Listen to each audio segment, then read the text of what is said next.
Sige na, on. Hello, good afternoon. Andito na naman ako, si Kikay Karengkeng, ang alembong na kusinera. Ngayon naman, ang gagawin natin ay ang mga love nating mga Pinoy, mga Pinay, ang adobo. Ang gagawin kong adobo, ang pangalan niya ay adobo a la sweet. So, ang kailangan natin ay baboy at manok. Yung baboy, hiniwa ko siya ng ganito. Ganyan siya kalalaki. Tapos yung manok, ito manok to na hita, pero tinaga-taga ko yung manok at pinaliitan ko siya. Ayan, oh. Hiniwa-hiwa ko yung manok, pinaliitan ko siya. Ngayon, ang kailangan natin dyan ay bawang, lorbeer, paminta, buong paminta, suka, toyo, at lalagyan natin ang ating adobo a la sweet ng kamoteng kahoy. Sa German or sa English, it's sweet potato. Yes, sweet potato. Ngayon, ang gagawin natin, ilalagay natin ng i-close up muna ni Mana what I'm wearing today. Oh, kumikinang-kinang na naman ang aking Clyde, ang aking shoes. Oh, di ba? So, ang una natin gagawin ay ilalagay natin ang bawang sa ating dikdikan. So, you see? Didikdikin natin ang ating, ayan, ayun siya, Didikdikin natin ngayon ang ating bawang dito sa dikdikan. Ayan. Tapos natin dikdikin ang bawang, lalagyan natin siya ngayon ng pamintang buo. So, pamintang buo. So, ilagyan na natin siya ng pamintang buo. Dikdikin natin ulit. Kasama ng bawang.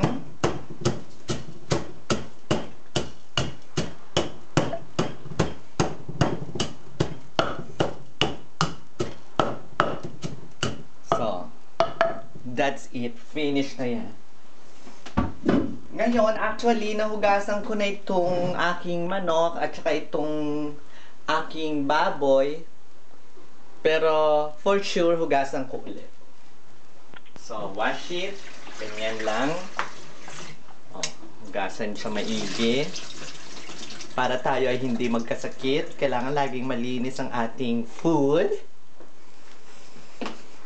Ngayon, ilalagay ko na siya dito sa kaldero. Ayan. Lalagay natin siya dyan.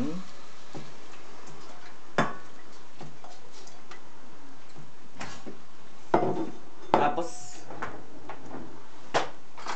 lalagay din natin yung ating bawang at dinurog na pamintang buo.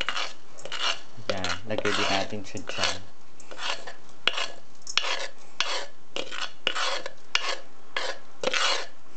So, i-mix natin siya para maghalo yung bawang at yung pamintang buo. So, lagay natin siyang ganyan. Tapos, lagyan natin ng Silver Swan soy sauce, export from the Philippines. My favorite, Silver Swan. Masarap tong toyo na to. So, put toyo. Lagyan natin. At ang ating sukang paumbong or coconut vinegar. So, lagay din natin siya dyan.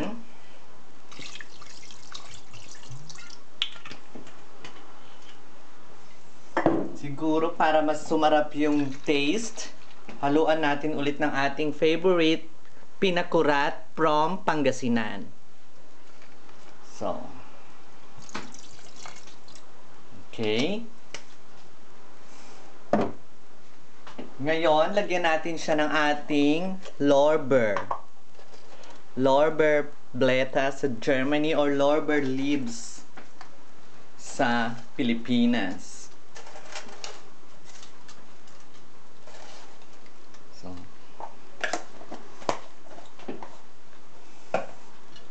mix natin siya para ma-mix yung suka at saka yung toyo.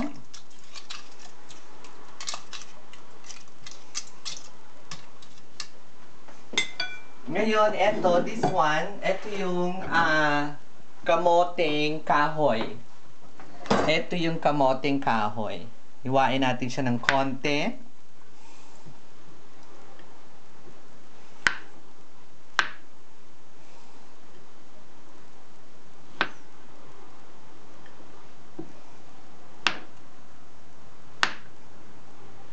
So, ayan na siya. Hiwain natin. At mamaya, isasahog natin siya dito sa ating adobo. Pakukuluan ko muna itong adobo. Ayan. Pakukuluan natin yung ating adobo. So, habang pinapakuluan yung adobo, lilinisin ko muna ang aking kitchen habang ating pinakukulo ng ating adobo. Kaya, I see you later. Bye-bye.